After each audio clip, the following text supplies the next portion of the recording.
పేద ప్రజల ఉసురు ప్రభుత్వాలకి అంటే మనం ఎన్నుకున్న ప్రభుత్వాలకి తాకాలా వద్దా? ఇప్పుడు నేను ఈ చెప్పిన సంఘటన తర్వాత మీరే చెప్పండి. 2019లో సిద్దిపేట వెంకటాపురం అనే గ్రామంలో గుండాల బాలకృష్ణ అనే వ్యక్తి వారసత్వంగా వచ్చిన తన 2 ఎకరాల పొలం ఇచ్చాడు ప్రభుత్వానికి. పంట నష్టపరిహారం అంటే భూపరిహారం కింద 14 లక్షలు అంటే 15 లక్షలు అందాదా అనుకుందాం ఇస్తామని చెప్పి ఆనాటి ప్రభుత్వం మాట ఇచ్చి డబ్బులు తీసుకొని మల్లన్న సాగర్ కెనాల్ నిర్మాణం చేయడం జరిగింది.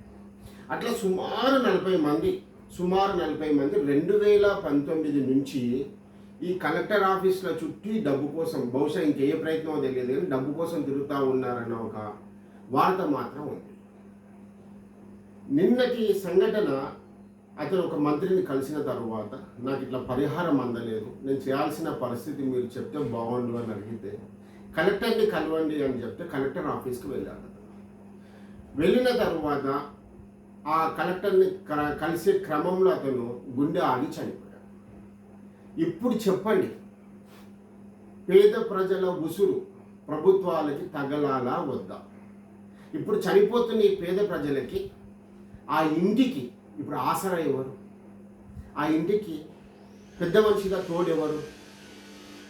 ఇలా పేద ప్రజలని పట్టి పీడిస్తున్న ఈ భూ పరిహారాలు అంటే ప్రభుత్వాలు ఇట్లా భూమి తీసుకొని పేద ప్రజల జీవనోపాధికి నష్టం కల్పిస్తూ, మేము పేద ప్రజల కోసమే మళ్ళీ మేము వచ్చాం, మీరు ఓట్లేస్తే మమ్మల్ని గెలిపించుకుంటే మేము మీకోసమే సేవ చేస్తామన్న ఈ రాక్షస రాబందులు నిజంగా పేద ప్రజలకు సేవలు చేస్తూ ఉన్నాయా? ఇక్కడ ప్రజలది తప్పనాలా ఎన్నుకుంటున్నా, లేక ప్రభుత్వాలది తప్పనాలా?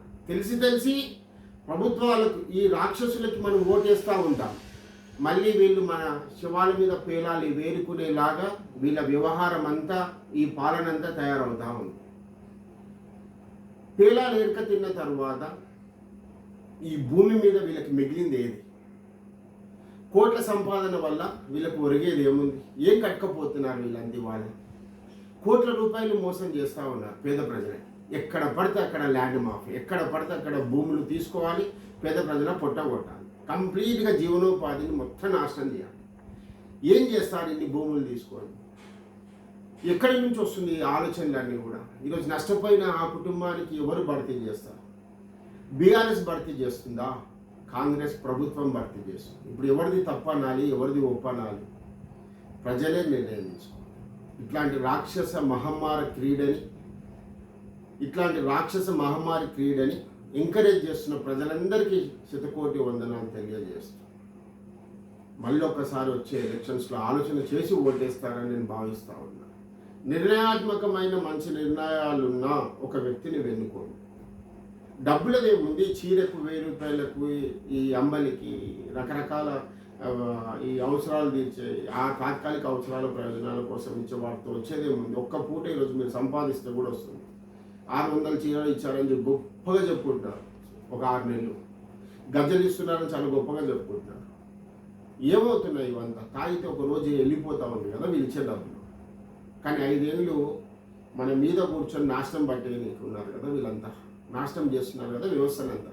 ఇక్కడ నాశనం అవుతుంది ఎవరు? మీరు ఎన్నుకున్న రాజకీయ ఏ ఒక్క నాయకుడైనా కూడా ఈ 75 సంవత్సరాల చరిత్రలో ఎవడైనా నాశనం అయ్యాడు? మీరు ఎన్నుకుంటున్న వ్యక్తులలో 79 సంవత్సరాల భారతదేశ చరిత్రలో ఏ ఒక్క రాజకీయ నాయకుడైనా నాశనం అయ్యాడా? మన కోసం ఆలోచన చేయండి. ఆలోచన చేసి 2028లో మీరు నిజంగా పరిపూర్ణంగా ఆలోచన చేసి ఏ వ్యక్తిని ఎన్నుకోవాలో మీరే నిర్ణయం తీసుకోండి. 2028లో నేను షాద్నగర్ నియోజకవర్గ ఎమ్మెల్యే అభ్యర్థిగా పోటీ చేస్తూ ఉన్నాను. మీరు నన్ను బలపరిచి మీ బిడ్డగా ఆశీర్వదిస్తారని మనస్ఫూర్తిగా కోరుకుంటూ, నమస్తే, మీ గంటల పృథ్వీ.